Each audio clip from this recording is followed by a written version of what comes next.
Welcome everybody. It's the Slipper Slurper Slurper 2000. That's what you get. Please, everyone. We're waiting on one of the Negroes, and he still ain't here yet. Mister, I can't be on time for nothing, Bro Kitch. And but in the meantime, and in between time, we have with us Mister Big Nate Tex guy. Thanks He's for having officially me a on. part of the team now. At least that's what we're going with. If he says no, he can't really back out at this point. It's unfortunate, but he can't get out. Sorry, Nate. We have, let me see, 4 people on Rumble and how many on Facebook? Let's go check Facebook, shall we? And Are we Facebook, we still on got the same hopefully YouTube everyone's. channel? Yeah, yeah. We are still on. I haven't renamed it yet, but that is the plan is to rename it here in a bit. Once I can get Nate's word for sure that he's going to do this. I have to have Nate Absolutely. on record in front of the camera so that if he backs out, I have him held over a fire and I can find him. No, You say I ain't no yes. backing out of this point, brother. Okay. Okay. Good. Good. Good. Now we just got to get you a professional setup. Right, I know. Get you a I've nice got an setup. office, so got Hey, the setup get right in here. there. Get in there. Let me reach out to bro one more time and cuss him out. Oh, I text him as well. He's active on Messenger, so he better answer. I'm good, Audrey. How are you? He said he got hiccups. What the hell? Hiccups got to do with anything? He said That's he a got. poor excuse. Bro. Yeah, man, I got the hiccups. I can't be on today. What the My butt what? scratching me. All right. I got swamped, but I What can't be on the the show hell is today. it? Hey, man, I'm chafing. I can't make it.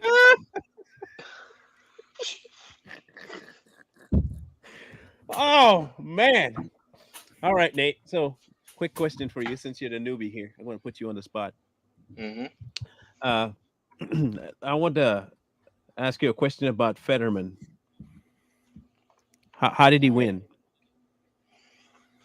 Well, I mean, a lot of his connections with FTX and the hierarchy of what we call our political system, making moves in particular areas. Um, Predominantly, they did do some good moves in the uh, Republican areas of Pennsylvania, so they say. But we all know that the election system within Pennsylvania is probably the worst and most corrupt out of any of the states. If not, it's definitely top three. I mean, the way that they have put a footprint in that state, it's going to be unbeatable until we can Hmm. really make some loud noise. Um, that's the only way that I can really see it happening there. Are they using DVS, DVS? Dominion Voting Systems? Yeah, diverticulitis. You know. Yeah, I that don't too. know if they're using Dominion specifically, but I know that a lot of their electronics or a lot of their voting systems are electronic, and it's not set up like the same way it is here in Texas. Here in Texas, it is an electronic form.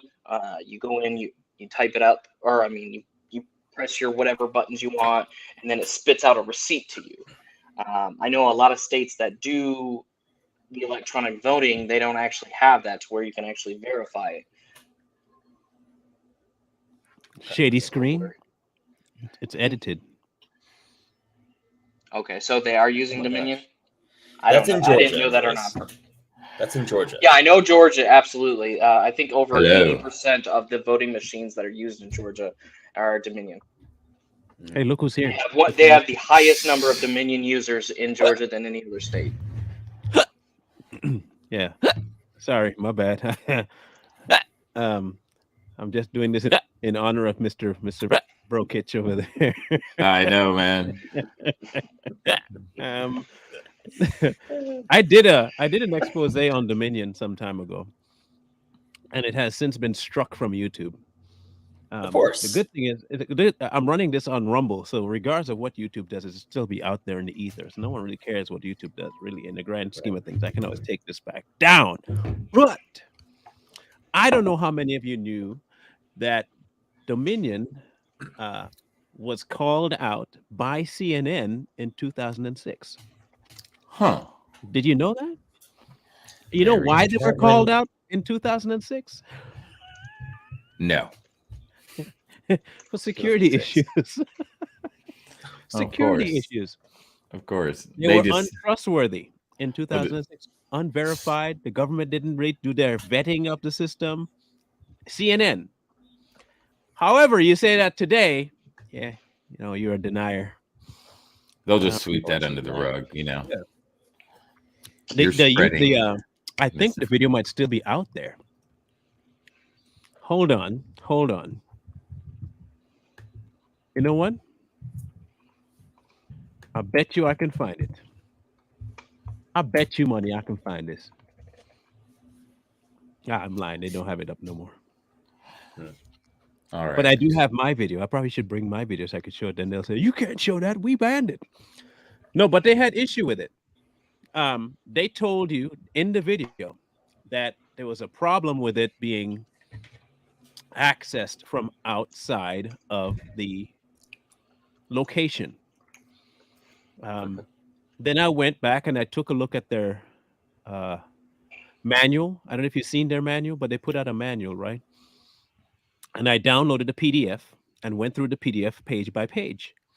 On the third page, they have a diagram of how the cycle worked and how the chain of command went. So what they had was the center hub, and they had it. You come in, you give your vote, and then it gets transferred to the server, which is not supposed to be connected. They said right to the internet. So it gets transferred to the server, but then it has to go to the server, then back out to be seen. They give you your little, like Nate was saying, your little receipt, but they take the receipt from you to re-input it into the system, and that gets sent back into the server to finally get sent out to the counters. Now tell me if that makes any sense. So now you have no paper copy to say what you actually submitted. You can have anything that they want put out there as to say that's what you voted. And there's no really checks or balances to say I didn't, because I can't tell you. I have no paper form because they Right. took that from you.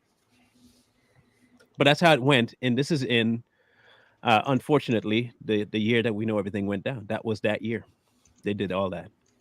I Wow. remember And it seeing wasn't stuff supposed to like have that. internet connection, and it had network activity, Mhm. provable.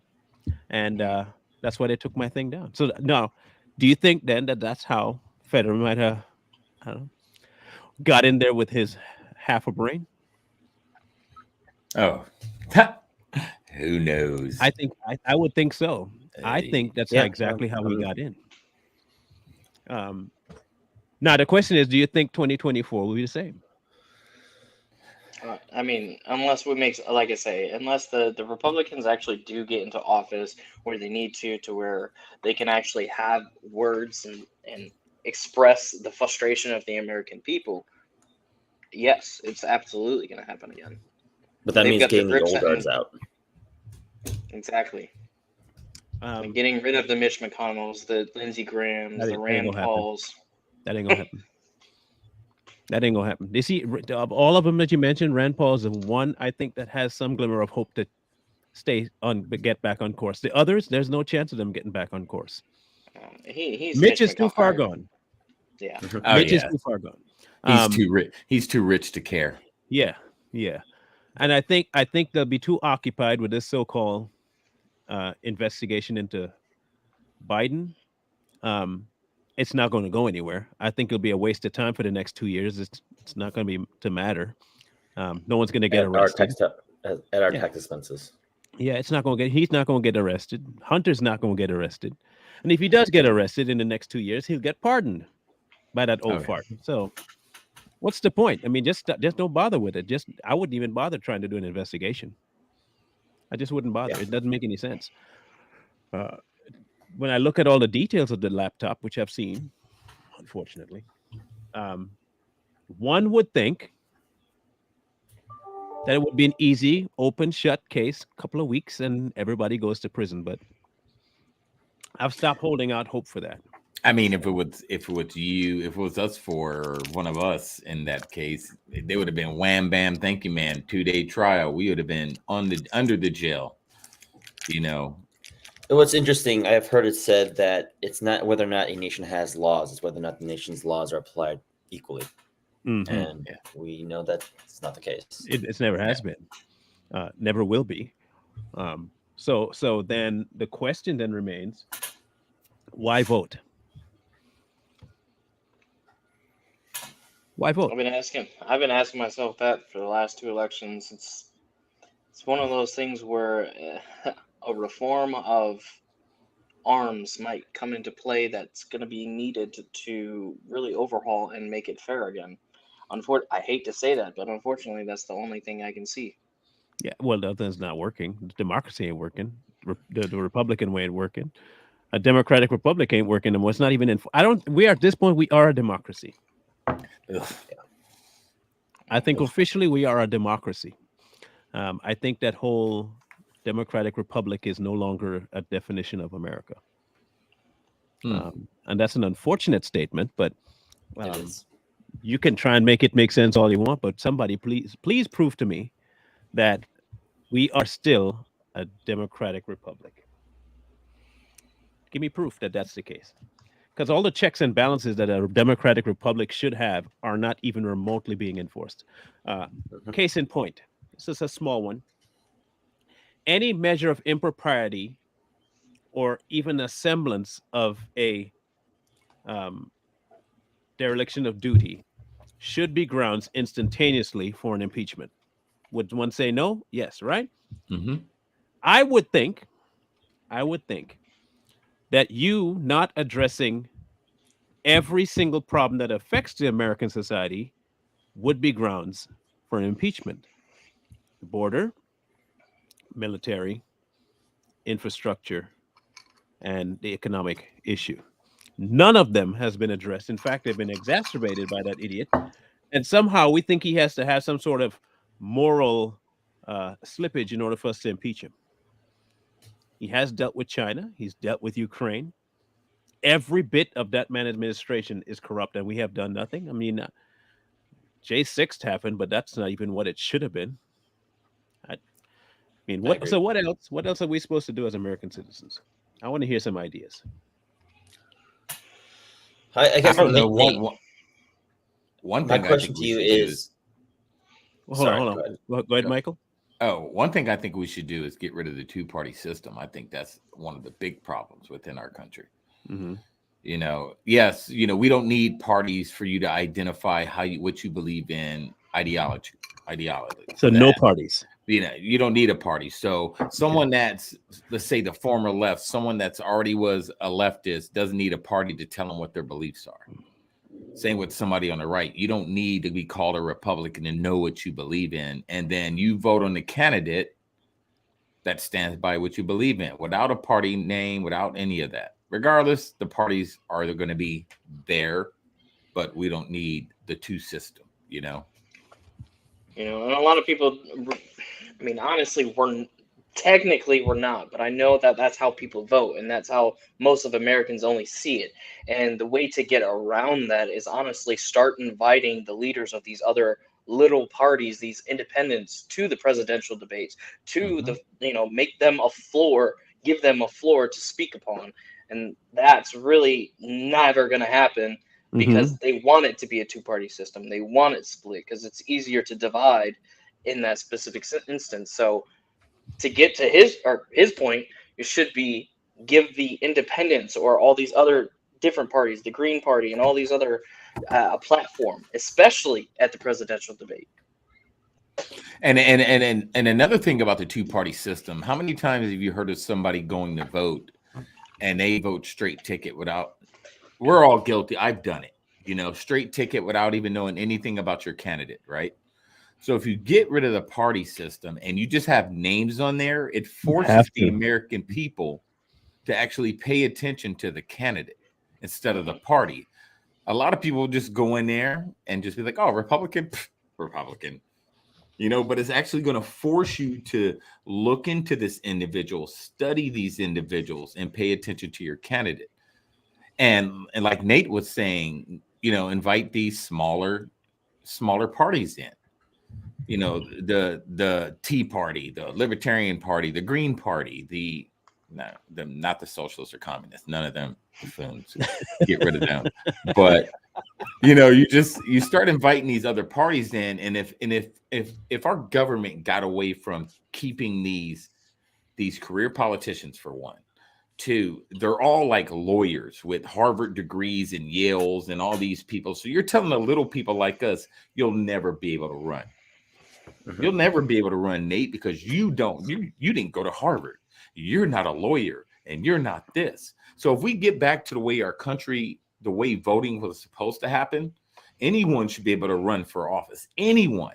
And it shouldn't take money. It takes votes. Money shouldn't have anything to do with it. Votes is what matters. Yeah, I was just having a conversation maybe a couple of weeks ago where somebody had said, well, what are your credentials? What are your qualifications to run for office? What are his? What are theirs? I was like, outside of being a U.S. citizen, born naturalized here, what other qualifications are there? Because it's confusing to me why we're leaning upon specific backgrounds and specific understandings of how your day-to-day goes, that they're more educated in law, so they have a better say in how your day-to-day should go. Well, that becomes a Instead of logical us, fallacy. It's a position of authority fallacy to say that, hey, I have absolutely. this specific pedigree, and therefore I'm correct.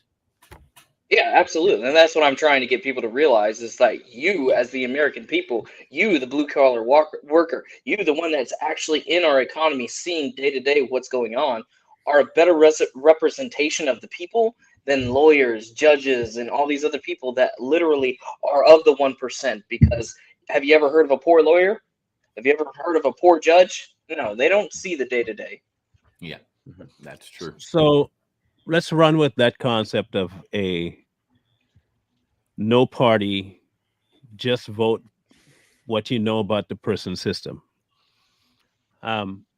I understand too, Nate, that it will never work because it's a gang mentality. Okay, this is all about mob rule. It won't happen because the two gangs that run it have a pretty good stronghold on American society, to the point where they have kept basic information like what you can and cannot do legally to the government from you, and have painted you in a corner where you can't act according to the Constitution, even though you could. So we know that part.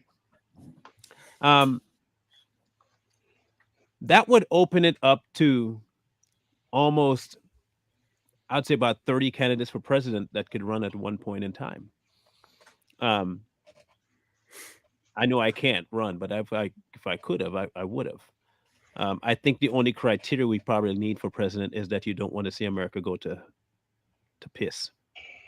You just don't want to see America crash. That should be the main criteria of the president, to sustain and keep America afloat. So far, it's been to maintain and keep my pockets lined and the agenda for my party moving forward. So I think you're onto something with getting rid of the party system. The bigger question is then, how? How do you get rid of the two-party system?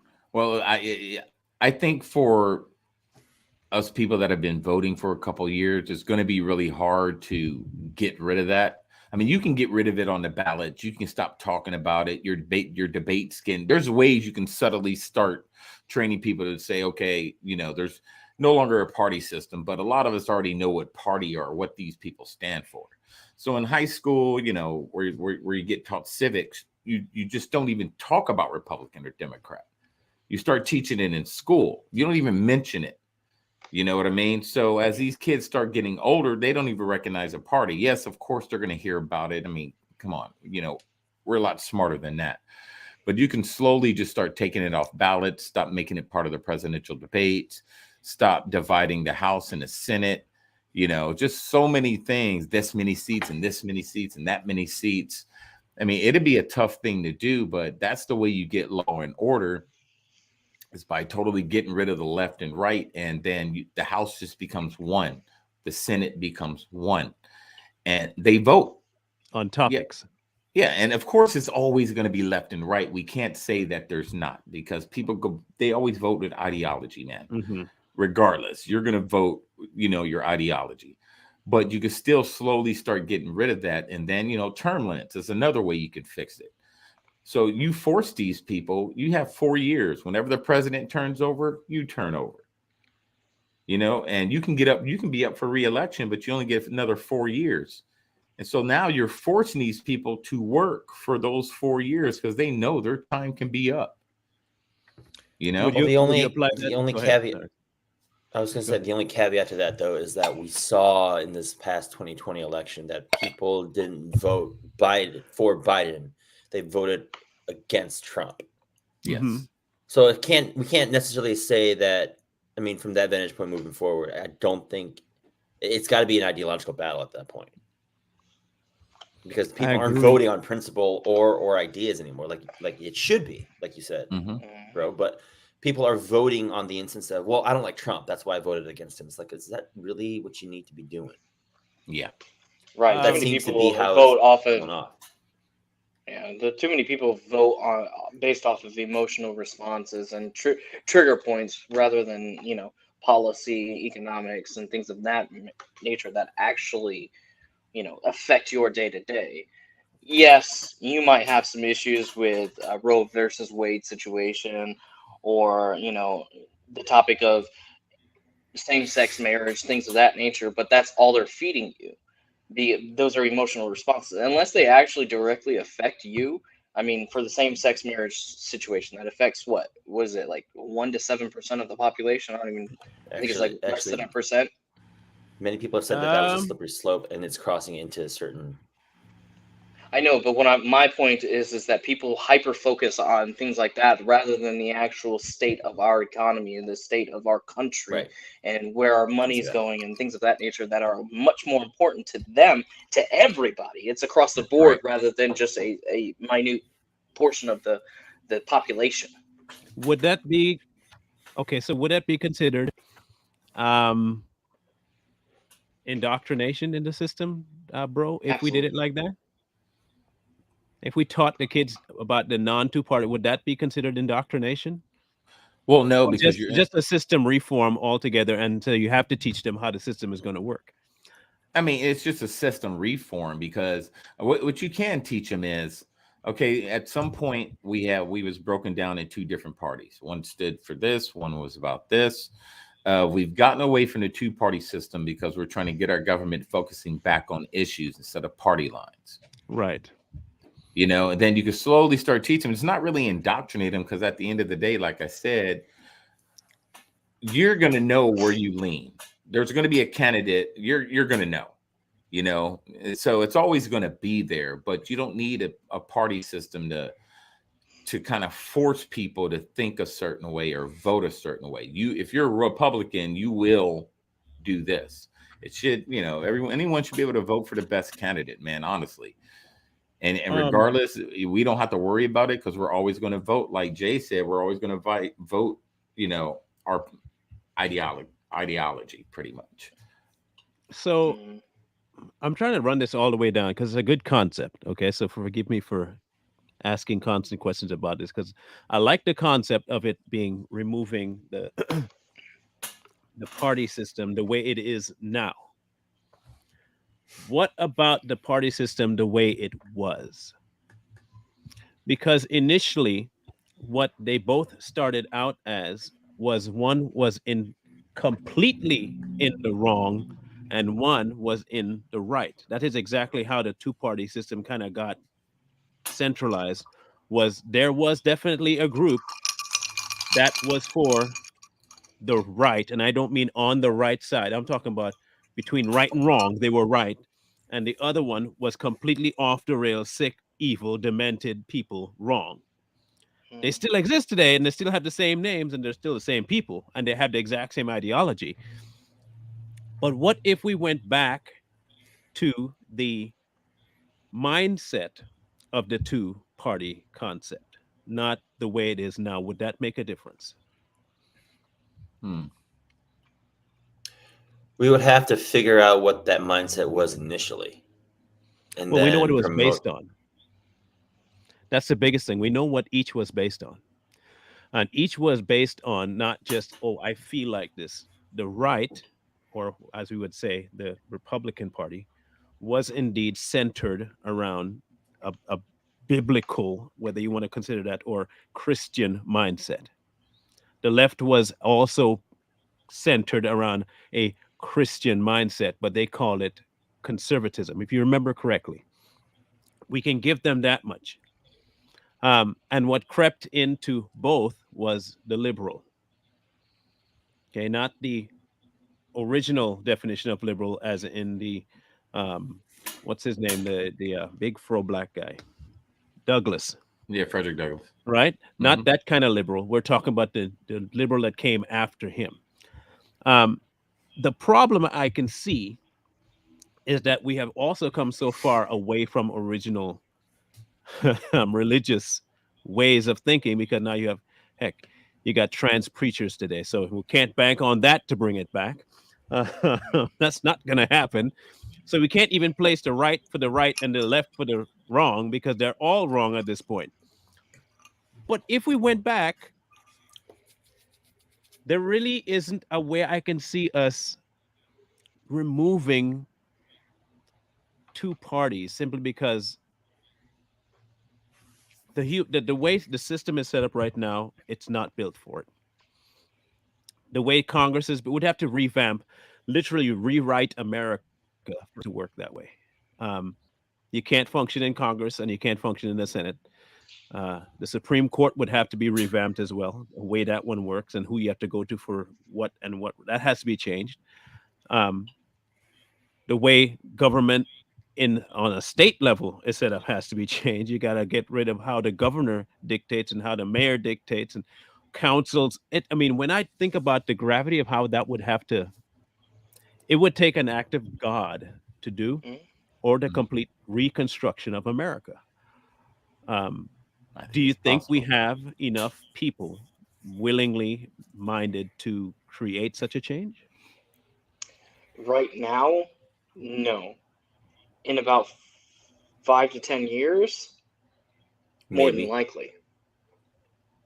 I think that the American people, I mean, a lot of people underestimate the American people. So if With reason. yes, I mean, yes, with reason. Yeah. So if the powers to be, whoever's in charge, the demigods up there sitting in their Eiffel Tower somewhere in the sky, said, you know what, we're going to force the American people, like I said earlier, to know their candidate. You know what I mean? So if we kind of, oh shit, no, damn, we are We not could just steal worthy. the show. We are officially Yeah. on board now, people. We are. But No, but don't like I go was there with saying, that now, gentlemen. if we force the American people to know their candidate and get away from party lines, you would slowly start to see a change. Because even when it came to like the Supreme Court or anything, you know, people would be forced to vote for the best candidate, and because there would be no party tied to them. And it wouldn't happen 2 years, 3 years, 4. This will happen. We'll probably be all senior citizens by the time something like this If actually if happens, alive. Generations. or Yeah. actually alive. But it can happen. So with our new, and folks, I invited Roger because he came in the chat, and you can't be Roger and just pop in my chat and just like act like I you won't gonna do just it now. type and stuff. That ain't gonna happen. That ain't gonna fly. It's never gonna fly. Just so you know You now. wouldn't let In me future, troll? You wouldn't let me no, troll? no. You can troll here. Feel free to troll in live. Do you know how but to you're not troll, gonna- Rod? I don't No, think so. Man, Justin, do you know how to troll? no, I don't. I was gonna say. You only know one mode, and that's facts. So we can live with that. So, Mr. Constitution down there in the bottom, that's what I'm going to call you now. I'm going to rename you Mr. Constitution. Whenever you get on Lord here, Jesus. your new name is Mr. Constitution. Don't do that. Oh, Jeff, watch me. Just watch what I'm going to do. Just Are you watch. going to misgender me too? I am. We can't do that on the show. What do you want to be called? Well, that's that. Hey, Roderick, see what I just Yeah. did there? Yeah, I see what you did. Okay, you're renamed now. Okay, you are now Mr. Constitution. All right. I feel like I'm appropriating something here. I don't know what it is yet. I'll figure out what I'm appropriating here, and I'll let you know. Keep appropriating, bro. So here's my question to you. All All right. right. The reason I call you Mr. Constitution is you can tell us constitutionally whether or not this is even possible. We know the Mhm. overthrow is possible. Okay, that's allowed. We know that. I don't care what nobody Right. tells you. It's allowed. Okay. Mhm. I'm not saying to go do it, YouTube. I'm just saying it's allowed. Okay. We're Just still on, saying. right? I think so. Let me see. Yeah. Okay. Yeah, we're still good. Good.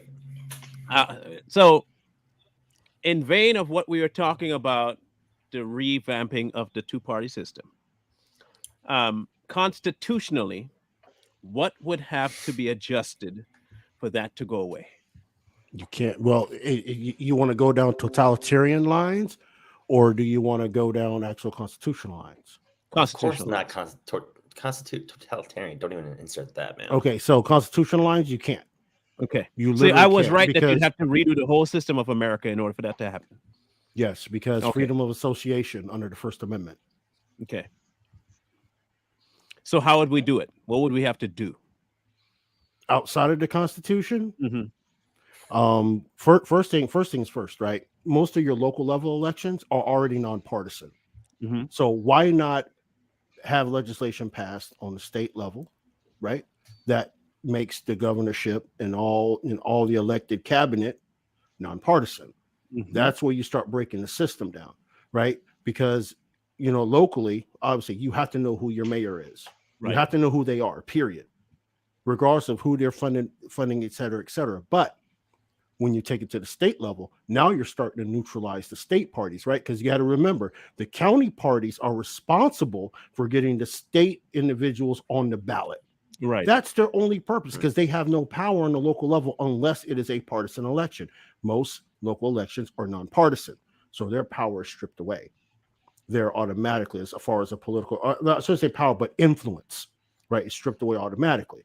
You strip away from the state level. Now you're chipping away at the state party and who they want to put up in those federal seats, right? Because remember, your state parties, your state central committees are responsible for the federal representatives, your senators and your representatives, right? So once you start making the state nonpartisan, their only influence is federal. Now, as a people, let's go back to the local level, right? People need to get involved on the local level, right? Because let's keep it straight. The political parties are not going away, but we can take back control of the federal government by going to your caucus meetings, right? Becoming part of the executive committee. If they, most all political parties have one on the county level, state level, right? You become delegates to the state convention where they nominate these people to be placed on the ballot. This is where your power is in the party system, right?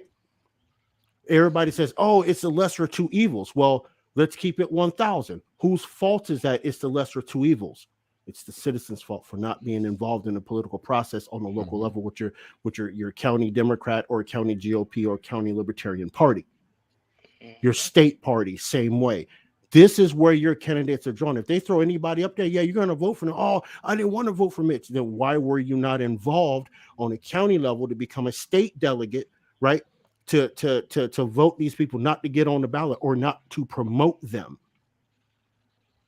So I think it's difficult though, because like I attended a local county GOP meeting a couple years back for me, and in order for you to even be considered for the state level convention, they require you to pay a certain amount of money into it. Yes, and it's that's like bogus. And that's bogus. But what you can do with that, right? Like we do in Utah. In Utah, we have the caucus convention system, right? So every right before elections, right, you have your caucus meetings where you elect your chairman, your vice chair, and your secretary, right? Though your chair and your vice chair, right, are part of your county central committee, which also helps these individuals that are running on a county or city level get onto the ballot if it's a partisan, if it's partisan, right? We're talking if it's partisan at this point. We haven't gotten to the nonpartisan stuff yet, right? Now, with that being said, at that same caucus meeting, you can still be elected as a state delegate out of your district. That's how you get to the state convention. Now, what Jay Lee is talking about is a lot of Republican parties on the county and state level make you pay to get on the executive committee to be even considered, right, to be a state delegate, right? And remember also, state delegate is also responsible, not state delegate, but your state central committee, right? It's also responsible for electing your state's committee man or woman to the RNC. They're responsible for that. So here's my question. Is it possible to handle it the same way we handle nominees for the seats in the Supreme Court? No. Because by proxy, you're not supposed to have a R or a D next to your name as a Supreme Court justice. Am I right? Correct. Okay. The reason I'm asking that in terms of electing our officials the same way we do our Supreme Court justices, in the mindset that you cannot and ought not to have an attribution of D or R, just policy, to your name to get onto the ballot. Now, aside from how it normally works, which is where you get your backing from the DNC or the Republican Party, you cannot get the vote with having any affiliation with them. It removes the money, it removes the influence, and it also, like Michael said, keep you honest in knowing the person that you're voting for. Constitutionally, does anything have to change for that to be put into place? No, because now we're talking about corrupting the division of powers, right? Because remember, the Supreme Court is DC's court. It's nobody else's court but DC's court, right? That's why in Article 1 or Section 8 of the Constitution that the Congress is able to create inferior courts, right? That, lesser administrative court, law, right, et cetera, right? So as far as Supreme Court's concerned, that's not our control. I get that. I'm not equating it to having it be the Supreme Court, but the same way they're when they go to be, or they're nominated without the moniker of the R or the D. Oh, that doesn't matter. Yeah, that doesn't matter. And they're still nominated by R or D, but they don't have the title of the R. But here's the thing, right? You know that short list? Here's a little insider information. You know that short list they get to nominate justices? Right. Those justices only go to 2 schools, Yale and Harvard. That's it. Every last person that has been on the Supreme Court, right, since Justice Black, right, has been either from Yale or Harvard. Every now and again, like Sandra Day O'Connor, I don't think went to Yale. I think she went to Brown, right, if I remember correctly. Don't quote me exactly, but every Supreme Court justice that ever comes up on that short list has either been to Yale or Harvard. And Kavanaugh went to Georgetown. That's it. They won't consider any other JDs from anywhere else. That's crazy. Because look at this, right? We have a Superior Court judge right here in South Florida, right? Melanated lady. She's been on the bench for almost 23 years, right? She went to Tulane and has been passed by for even the DC Court of Appeals. She's been passed by multiple times because she didn't have that Yale or that Harvard. But they take Jackson. They take Jackson, right? But they take Ketanji Jackson. She went to Yale. You ain't gonna have no Supreme Court justice talk about hook 'em horn. She's still a partisan. Yeah, they're all partisan. Just like we are aware. Oh yeah.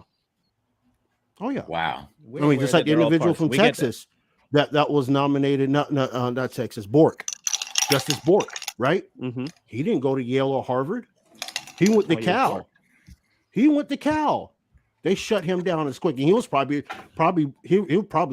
probably, in my opinion, next to Scalia, he'll probably wouldn't have been one of the best justices on the bench. But So because he didn't go to an Ivy League school, they said, "No, we're just going to trash you, bro. Pass you by, bro." Right? so let's take it to ground level work of what we have to do, okay, or what can do in this, since we know we can't revamp it, at least not in this lifetime. Mm-hmm. We would have to. Okay, so maybe the collapse of America will be a good thing. Mm-hmm. So hear me out, people. Okay, perhaps we should stop fighting the demise that's on the horizon, hasten it, and then, as Abraham Lincoln says, we must disenthrall ourselves, and then we can save our country. Mm.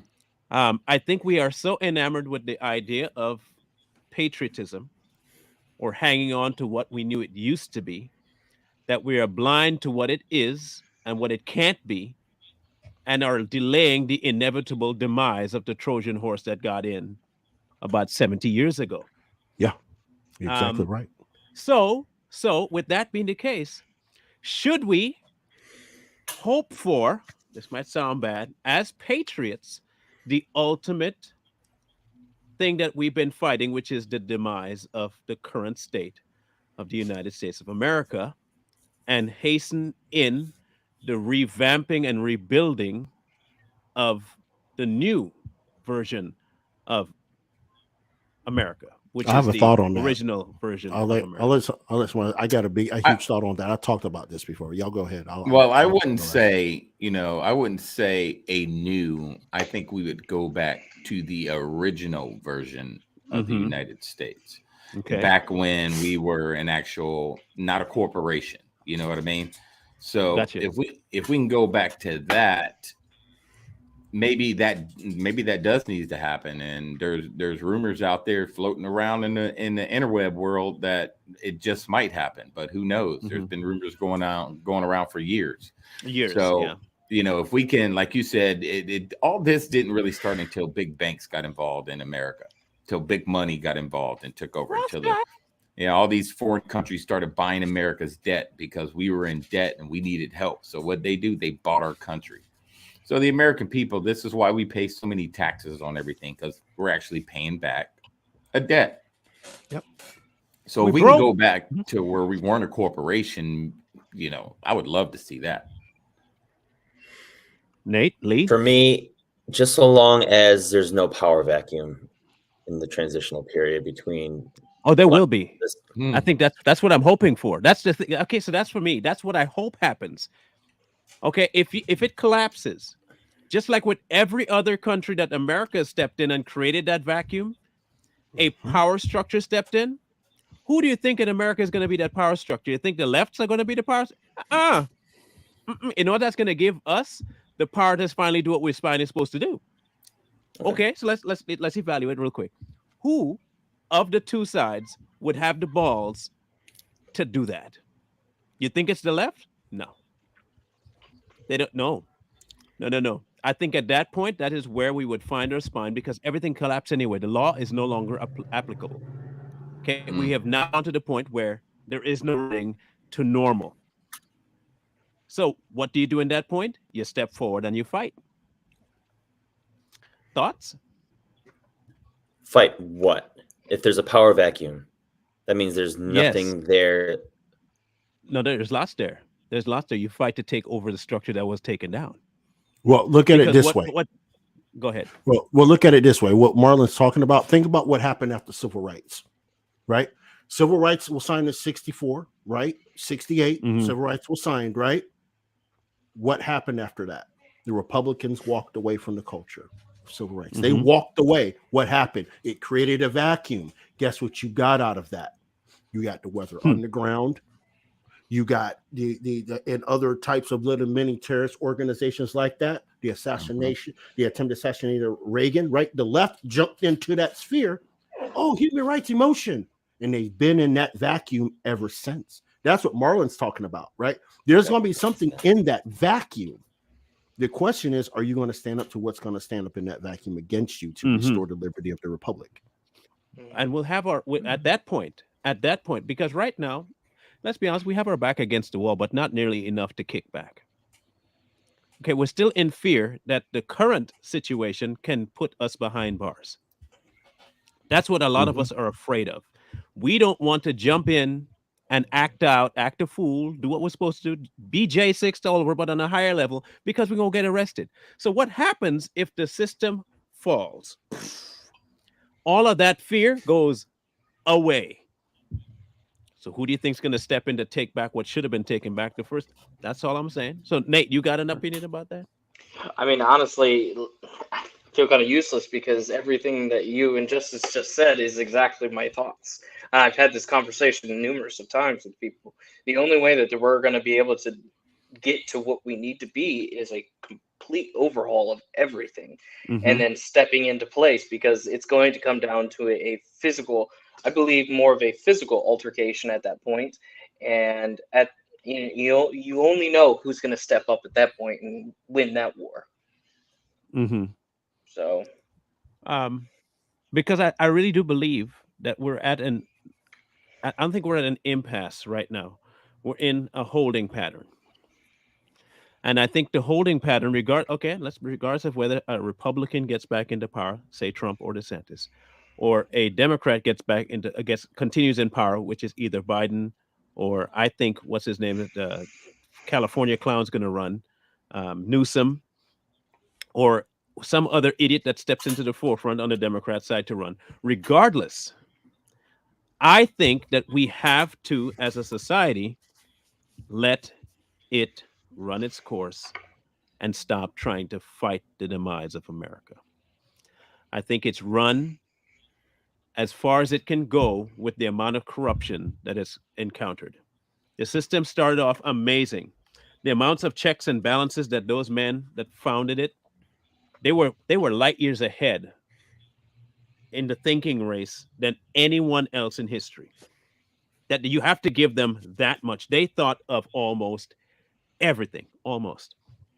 They didn't count money as an adversary.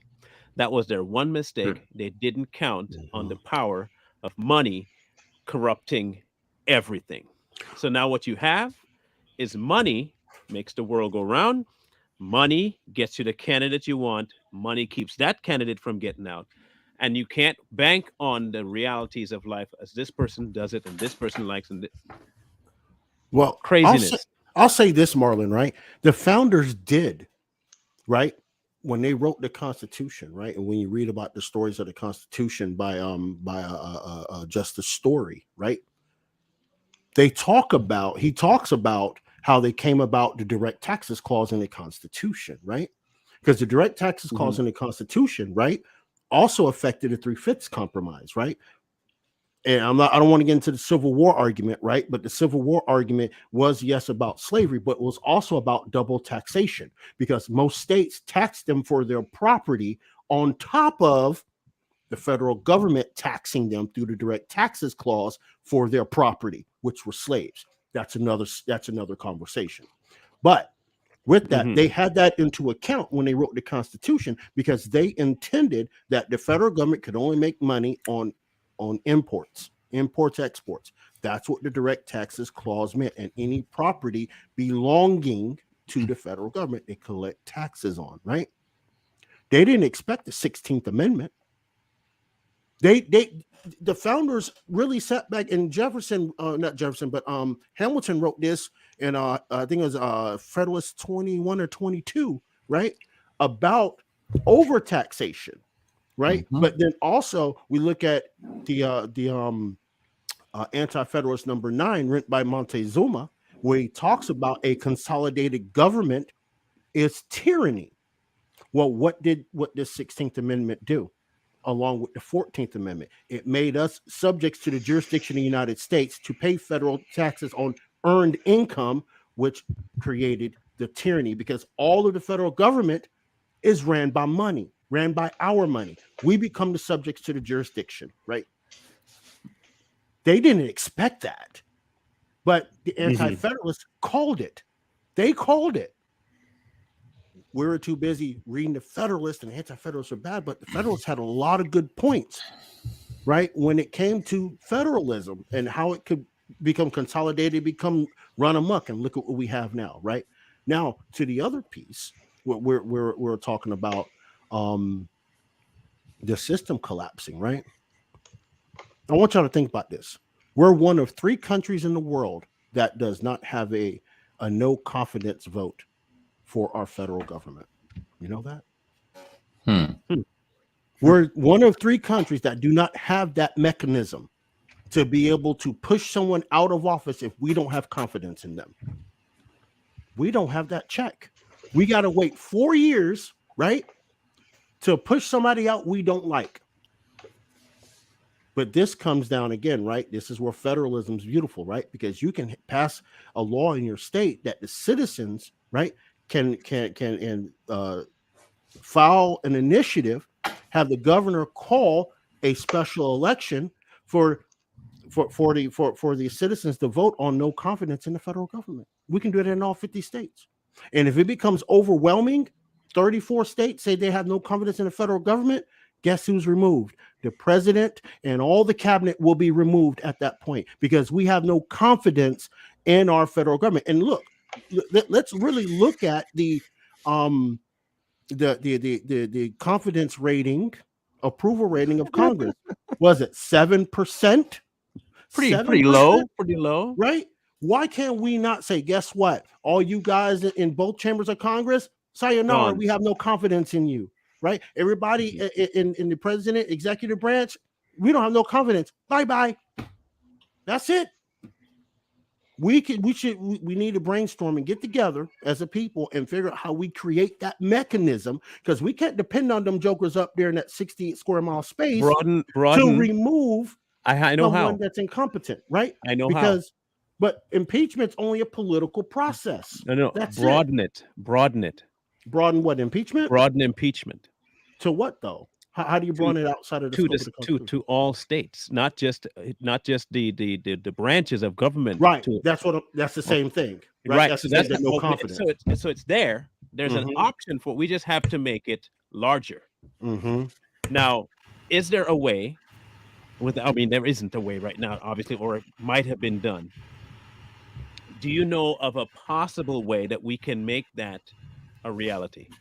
Of broadening the impeachment to where we say, hey, not just Congress and the Senate gets to judge this, the entire American populace gets to have a say. So like say, okay, maybe this is a way. If we say that the Senate says, well, he isn't impeachable, or here are the facts, and it goes to them, then they take their cue from the American citizen, whether or not it's impeachable. All right. So here's the thing. And here's the question I'll pose to everybody after what Marlon just said. What do we do about the division of powers created in the Constitution? What do we do about that? Because remember, right, the citizens, right, we are part of the concurrent and the reserve powers. That's who we are. The federal government is the enumerated powers, right, given to them only in the Constitution. Everything else belongs to us. So how do we, as the people, impeach a president when it's a federal process and we're not part of the federal government? The only way I can think of making that possible is by what you just said when it comes to, or to mix the two of no confidence and impeachment. The only way I could see that possible is to get the citizens a way to not just impeach the presidential power, but all of the enumerated powers. You have to be able to give the people that, and we'll call it impeachment. We won't call it loss of confidence, but you have to have the way to give the people. So even if that means setting up a separate branch of the courts, so that the people can take their issues up with the enumerated side of the government up and say, this is what we're done with that, and take them out. Is that a possibility? Well, it sounds kind of weird, but is it a possibility? Well, you'd have to navigate the anti-commandeering doctrine of the 10th Amendment. You would have to navigate that, right? Because so it'd be like coup, as what you're saying then. Pretty much is what it would turn into. Would be a soft coup, right? And navigating the anti-commandeering doctrine of the 10th Amendment is not very easy, or been successfully done ever. They've came close in a lot of different cases, right? Roe was one of those, But anyway, that's another conversation, right? Mm. But So then we you then can't navigate that. we're stuck with right? the fight. What's that? We're stuck It with would, the fight. but it would take a constitutional amendment. No, but then we're stuck with a fight, like a literal fight. Right. That's what I'm saying. If we do the no confidence from a state level, right, send it up the ladder, send it up with our representative. Hey, we don't have confidence in our federal government, right? Then, right, again, right, we're holding each level accountable, right? Once we say as citizens in our states that the federal government, right, or the president or whomever, we don't have confidence in this guy, that representative should be introducing articles of impeachment for that individual, whomever it is, because that is their job, right? And if they do not, guess what? They're next. So the mechanisms in place, we just got to get the state law done and laid out where we could have these special elections in between midterms, or so what have you, right? And have it happen within 2 weeks, right? Like the recall vote in California, right? How long was that recall? 4 weeks? 4 weeks, yeah. 4 weeks. It's like, nope, we're going to recall Newsom. 4 weeks is the vote, right? That's it. We need to have the same thing for the federal government. The same happen. type of recall provision. If that's the case, it won't happen. It'll happen in red states. But messaging is everything. Messaging is everything. And it'll happen in certain red states. Right. Because there are some blue red states that, and I don't mean by voting, I mean the person that's red ain't red, they blue. Okay, let's be honest. There are lots of rhinos out there that are in red states.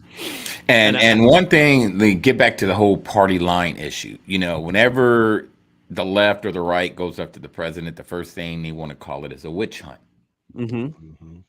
So we have to stop with the party lines. So and over time, it's enabling.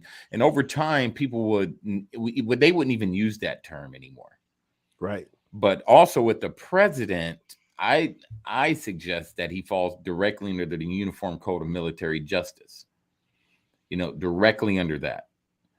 He doesn't get any special anything. You want to be the commander in chief? Anything you do wrong, dereliction of duty, because a lot of this can fall under dereliction of duty. You fall under the Uniform Code of Military Justice, which is a totally different system. And you are actually held accountable a lot more. I like that. So how would we do that? Because according to the Constitution, right, he is not a military officer. He is an officer elected by he's not even an officer, or according to Egan versus Navy, he's not even an officer. He's elected by the people. So how would you hold him accountable as an officer to the UCMJ if he is a civilian? Okay. Well, it's all in the writing. The minute he becomes the commander in chief and makes decisions on anything military, he could be there could be some fine print in there saying, hey, you can be held accountable under the uniform. You'd have to amend the Constitution. Yes. You'd have to amend and 38 states is not going to ratify that. It wouldn't be a bad amendment. What was Washington held to? George Washington? Yeah, what was he held to? What standard was he held to? Articles of Confederation. Okay. So, and that was before everything went a little bit different for the United States. I understand that. But he was a general, right? Am I correct? But okay. We are talking about going back to the basics. If he was held there and still considered president, would we be able to go back to that system of how him as a president was treated? Are you talking pre-Constitution or post-Constitution? Pre. I mean, yeah, under Articles of Confederation, yeah, sure. Because under Articles of Confederation, if I remember correctly, Article 6, Article 7, right, did not, there was provisions in there for the president of the Congress, right? Remember, it wasn't the president; he was the president of the Continental Congress, right, to be held accountable for different actions, et cetera, et cetera. Right. Now, the reason I asked that, and I understand that since the advent of the Constitution came forward, I get that. Right. And removed him from that particular weight of power, because now that the whole system of America switched to something completely new and different. The question I have then is, if you are going to give him, like Bro was saying, powers over something that cannot affect him, why was that even implemented to begin with, where he can say something about something, have power over it, but it have no say in what it's getting? Because even in the military, I'm sure Bro can answer this for me. Even in the military, the higher ups has something to answer to the military itself, right? There is an Yeah. answer, a checks and balance system. So why is he exempt from that? Maybe one of you, either Nate or Roderick or Lee, could help me out with that, because I'm trying to figure out how he's exempt from, but has power over that. That's the one thing branch. I've never understood. I have no answer to it because I do not agree with that and never understood how it was even possible. Okay, so I mean, to keep it in simple terms, you got to keep in mind, right? Article 2 and Article 1 is two different things, right? The Army falls under Article 1. Your military forces fall under Article 1. Article 2, right? The executor, he or she executes, right? So that's where your delineation is. Now we can get to a deeper discussion with that, but that's going to be forever and a day. No, I mean, like, I understand the structure of the Constitution surrounding the office of Commander-in-Chief. It's just I don't understand how an individual can be granted powers to execute military operations and not be subject to the consequences of said operations. Well, here you go. Here's the thing, right? The War Powers Act. The War Powers Act gave the president that power to go in with munitions for 60 days without the approval of Congress. Year that was passed? 60. There you go. 60 something. I can't remember. That's all I need is that particular number right there tells me everything I need to know. Okay, so here's the answer. I'll tell you what year right now. We need to go back to 1950s. 1790. 1790 is where we need to get back. 73. That was 73 when the War Powers Resolution was passed. 1790 is where we need to revert everything back to. 1790. No earlier, no later, 1790. Here is why. By 1790, you had, because by 1776, it was there, but it wasn't really, we know how that works. In 74, 76, there is a couple of years in there where there was playroom for it. But by 1790, everything was codified, solidified as how the branches were going to operate, how the voting system worked. But there was zero influence of funds. Zero. Now, so if we went back to the way it was functioning in 1790, before all these extracurricular activities started taking place in government to line their pockets with international businesses, I think we'd be in tip-top shape. Yeah, now, I want to bring up something very interesting about the War Powers Act, right? Now that I remember what year it was, right?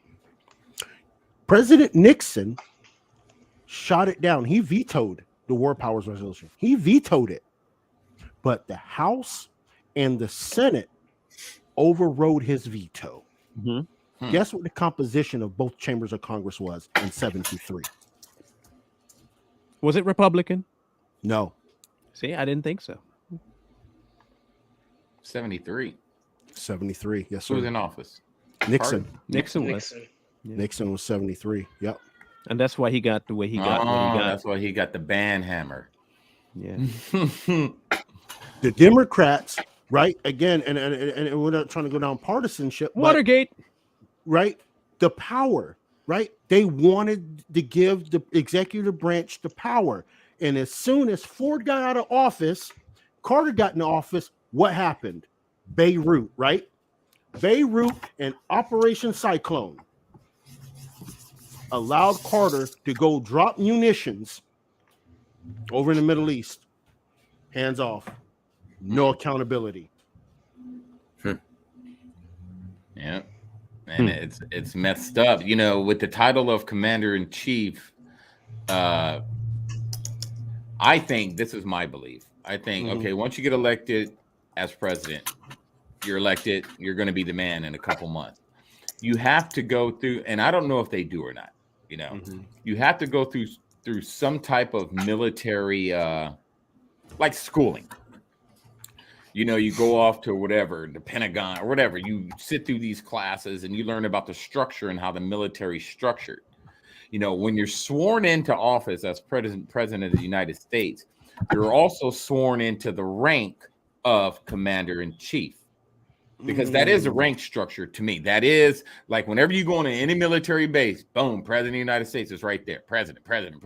So I think, you know, it's done simultaneously, you know, but also, and you don't wear a uniform or anything, but it is considered a rank structure, a temporary rank structure to where you do fall under the Uniform Code of Military Justice, or you can. You should. See, now, the only problem I have with that,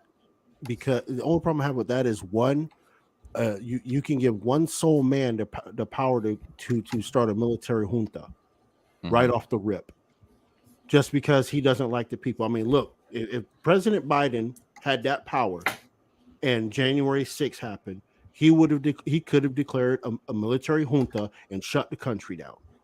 Sure. Right? I don't want the executive having that kind of power. He needs to just remain a civilian officer as he is. And Congress, take back your power to deploy munitions.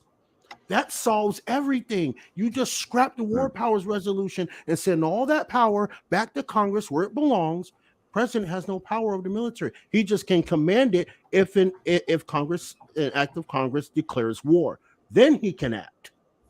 Right? That's it. But he shouldn't be able to just deploy troops willy-nilly wherever he feels like, oh, there might be a potential conflict here. We'll go over here. Oh, we're dropping Moab over here. Oh, no accountability. No. Send it back to Congress where it belongs and let them decide. Right? Because that also, right? This Ukraine situation wouldn't be happening. We would not be sending no weaponry over to Ukraine, because they are using the War Powers Resolution to be able to send that equipment over, right? Not in the name of NATO, but in the name of the United States to Ukraine. Because you notice when they started sending all this stuff over, they didn't say NATO is sending equipment. The United States is sending equipment. Yeah. The wording is everything. I see it now. So, in essence, what we're saying is that we have some things that we can do, some things we cannot do, and some things there's never going to happen until everything collapses. Okay. So, until there is an absolute destruction of America, and then we have to wait for that. And we won't be the ones witnessing it. It'll probably be our kids or grandkids, which is bad because we don't know what kind of state of mind they're going to be in after the ones who are wanting to change things are gone. So let's look at, in the brief time we have left, to 2024. My opinion is that 2024 will not occur in regular election format. I think something egregious will happen to the point where they say, no, we're not going to have one. We'll have to put it on the back burner and continue the current regime the way it is until we can solve it. That's my thought process of what I think is going to happen. I think they've tried to implement that some time ago, and that's what's going to end up happening by 2024. Something is going to happen to where they're going to say, oh, you know, with that going on, there's no way we can hold a fair election. And without a fair election, we might as well continue the way it's going, since we know that this is what we have. People already voted on this, and we'll just extend it for a couple years, maybe even the next 4, and then he won't be eligible to run again. They'll make a caveat to this. Trust me, I can see it happening. No, I got one too. And if that happens, I think at that point, you can say goodbye to the effect of the Constitution. Thoughts? Someone else go first. Go ahead. Oh, so for me, when it comes to 2024, I think there's going to be a big split within the Republican Party. I think we're going to have way too many popular candidates. We have way too many now. DeSantis, what's her name? Carrie Lake. You're going to have the Trump, the Trumplicans, us. So, and there's just going to be this huge divide within the Republican Party. Now, the left, maybe not so much, because who are they counting on right now? They're counting on old man still to run again. But I think our party, or if you lean right, I'm not going to say our party because I hate parties, but I'm using it, putting it so you see where I'm coming from. There's going to be a huge divide, and all these candidates are going to come in, and you're going to have the Lakes, you're going to have the DeSantises, you're going to have the Trumps, you're going to have this person, and it's just going to be this huge divide within the party. And you're going to see a lot of this. You're going to see it until they come all the way down to the, to the wire. And like Marlon said, I really think there's going to be something big that happens, mainly with this, that thing. And it's going to be something huge. And it'll be huge. And they're going to try the mail-in ballots again. They're definitely going to go that route because it worked last time. And we're not going to vote the same anymore. Those days of voting like that are It's over. gone. Yeah. You two on top. What you think? Go ahead, Lee. I'm still processing the possibilities. I know. Like for me, I mean, I thought it was going to happen in 2020, honestly.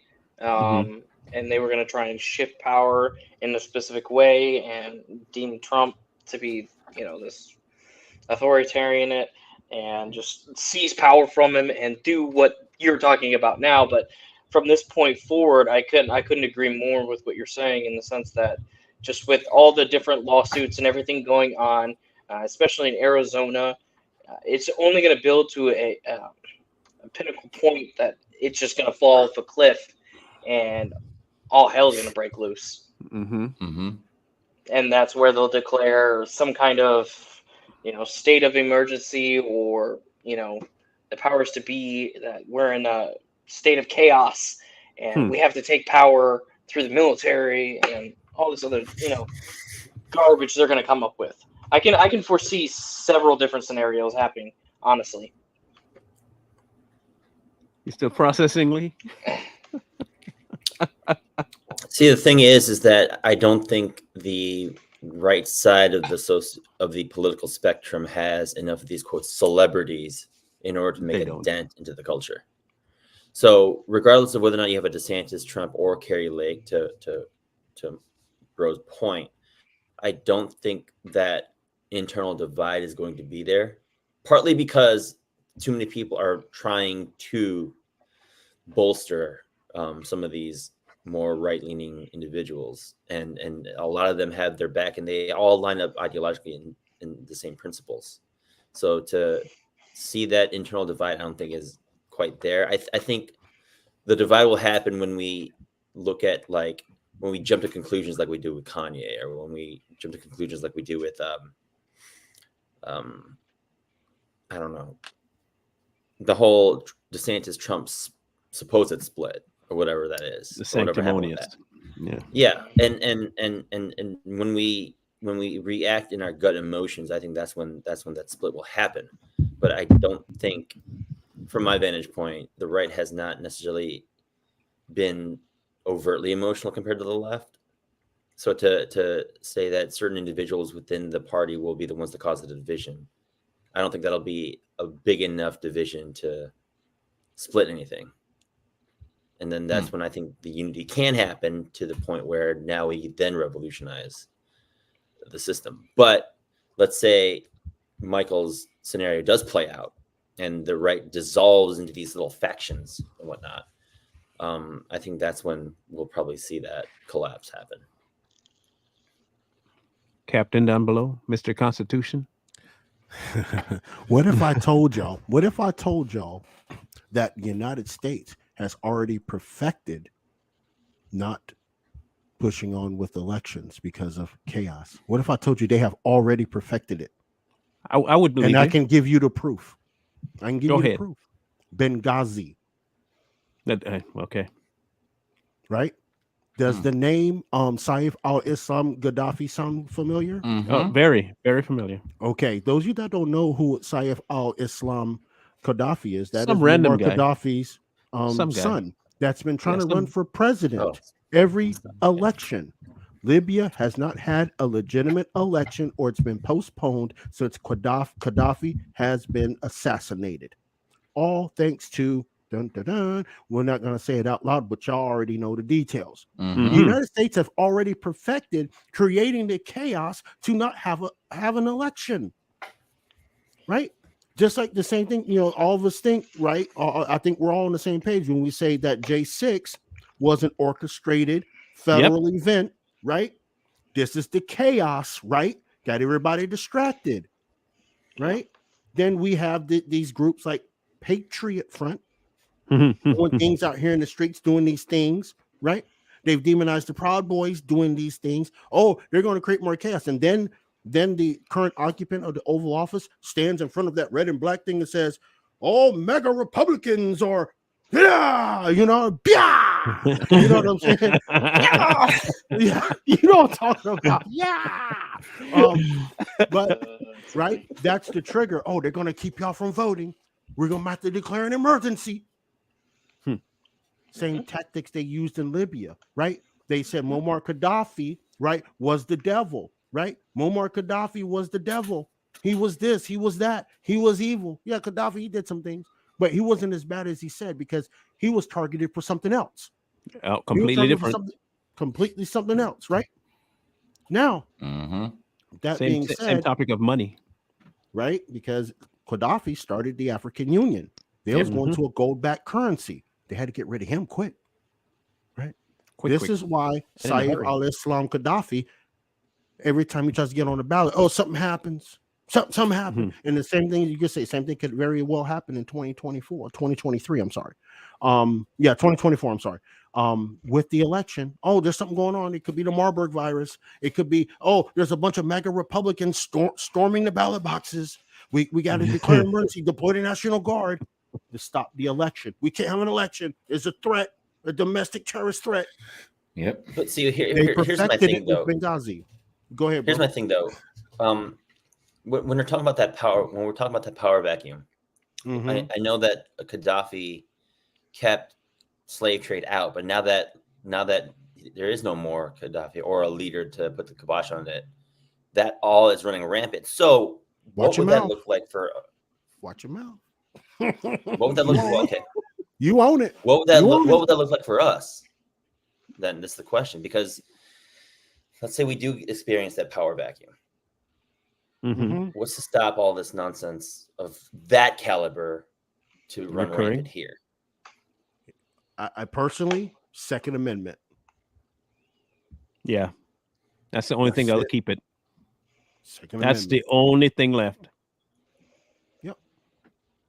Second Amendment stops that. That would be it. If we get into the vacuum, because the same vacuum, right? The same vacuum that left Libya, that left Mali, that left Mauritania, right? That left Tunisia when Gaddafi left.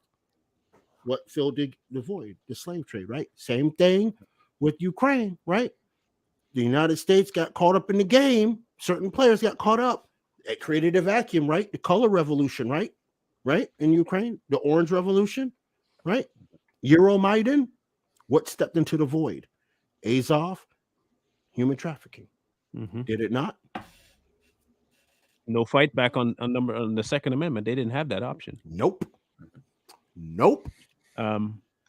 It explains why. Here it explains why they are so hell bent on trying to get that repealed and removed. It makes all the sense in the world why they're trying to tell you can't own an AR 25,000. You got to have you one of them there regular pistolizers. They better figure that out. I got the Soul Snatcher 10,000 sitting in the back there. Swoop, that's it. Game over. So what you're saying then is that the Constitution, in terms of the recognized rights of the individual, indeed does take moral citizens to uphold standards of law and order. Yes, because from the presumption of well-regulated what? Okay. Well, here's the thing, right? The United States Constitution is our document, not theirs up there in that 60 square mile space. That's our document. That's our document to tell them what they can and can't do. It's not the other way around. And people have it confused the other way around. It's like, no. That's not how this works. You can't just do what you want. And people say, okay, we'll just let them do what we want. No. That's our document. But we, the people, are the government. Right. Remember him saying that? We, the people, are the government. Why does he say that? Because he wants that to be true. Anyway, We need to have a second round of this because I think it's vital, especially the fact that people are just not keen on listening to what is really happening. We need more fresh dialogue about this. Indeed. And one thing So I think probably I next, suggest we should do are the Federalist Papers. You know, I And the concur. anti-federalist. yes. Do anti-federalist too. Got to do them both. What if somebody was to I rewrite concur. those in the context of today? It depends on It- who would write them.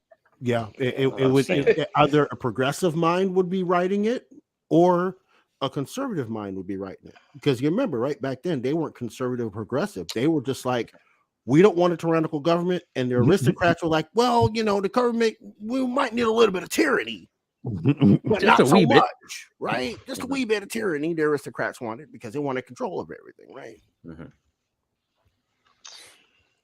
The winners write the history books, is what they say, right? Yep. Right. Hopefully, we win.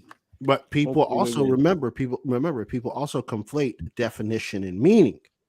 Two separate things. Definitions and meanings are two different things, and they conflate the two things. Oh, it means no. What's the definition of the word? What's the definition of that word? You can change the meaning. Definition remains, right? Defamation of character. I mean, sorry. How dare you? Hey, you misgender me coming in anyway. You just Defecation of character. defecation. What the hell? Oh, jeez. Oh my god! Oh, You're defecating my character. Sir, that's not the word. That's not the word, sir. Oh, my bad. I didn't know. In some cases, it is though. And I mean, let's get real. Some cases, it is. It is defecation. of You're character. right. You're right. Oh my god. Anyhow, this was an amazing panel, guys. We should do this again. Yes, I'm not we shall. revamping. You see, and the good thing is with the Savage Patriots, we can have as many people in it as possible and not have to change the title ever again. It's not 3 and it's not 4. It's just sons. So it'll work That's out right. perfectly. So if Roger Until ever some woman becomes comes in. Until No, some we ain't what I bringing no was female just in here. thinking. We are a misogynistic group and we do not believe in women's rights. Okay. We're sexist. Yeah. All That is y'all not women that true. want in- Anybody watching, that is not true. Hey, it's true. We don't want none of y'all women up in here. This is a man's world. It's a man's world. I'm not joking. Anyway, I really appreciate you. I know he's not joking either. I really appreciate you guys for being here. It's a great guy time, and we'll be back next week. We might have to do this more often, guys, as we get more traction. Once a week may not be sufficient. At least But some again, we need to- suggestions. in the We do need to comments. have a powwow off screen sometime. It won't be today because I have to run, but we need to have a powwow, all of us who are on this full board, to figure out a true schedule for this, because I think this could be something pretty big. Pretty big. Agreed. And the Constitution is key. There's a lot of people out there that's never even opened the Constitution. They know the First Amendment, they know the Second Amendment, they know the Fourth Amendment. But if we just you break No, it they do down not. like one episode, you break down each amendment, you break down what it means, and you have somebody super educated like Man of Justice who really knows this, or Nate, or whoever, a lot more educated on it than me, But just start breaking it down, and you're going to teach a lot of people a lot of stuff and kind of make it a class. Go get your little pocket Constitution and bring it with you and highlight it. And when we You get guys shut can- down, you'll know why. Mhm. And everyone needs to own one. I own one. It's on my bookshelf. I own a I got pocket it. Constitution. You don't Look, ever read it. though. I got these on fleet. Like I got over 3,000 of these things See, there you go. that I hand out like All right. cards. So All right, send them out. yeah, as I'm saying, people in the chat want one, whatever, or whoever see the video, y'all can find my name on the Facebook. You know what I'm saying? You find the name on the Facebook, whatever, and you can. I'll see you. Somebody already left their address or their email. Huh? Send me Already info started. to. LathamJamie095@gmail. I can't write that fast. I'm old and senile. I Hey, got look what I'm gonna do. I'm Alzheimer's. gonna do you a favor. Look at that. Look what I can do. Oh wow, you can do things. You Man, can do things. I have to write this down. Well, y'all I'm can so find me on Facebook. Just look for Roderick Threets on I'm Facebook. so good. Look at what I can do with my computer. Almost like I'm not even black. I can operate a computer. Oh my Like God, you're no, you Asian. didn't. And I do suggest one more thing. As you're learning the Constitution, I suggest everybody gets this. I don't know if y'all can see it. Everybody should get this book. Constitutional law. This is a very good. This is literally every Oh. Supreme. This is That's too every. big. That's too big. That's too much. No, you can't read. Yeah. This is you lost every, me. I thought the title was good enough, but then you showed me the. That's I too got, big. I got a smaller one. That's way too large. One. Hold on. You gotta start me Dude, off I'm- on. You gotta I'm- start me off on in like school one already. fish, two fish, red fish, blue fish. Okay. Hey, I have those books too. You can't dump me into constitutional law with a book this large. Nuh-uh. My brain is only so large, Roger. Well, you Come can on, you can get this one. This one's very small. This Is is it a like an picture book? annotated one. It's small. Is it a picture book though? No, it's not a picture book. I It's don't not a know. picture book. I don't But know. this one here, Oh. this one right here has every single Supreme Court case in it, under every single amendment of the Constitution.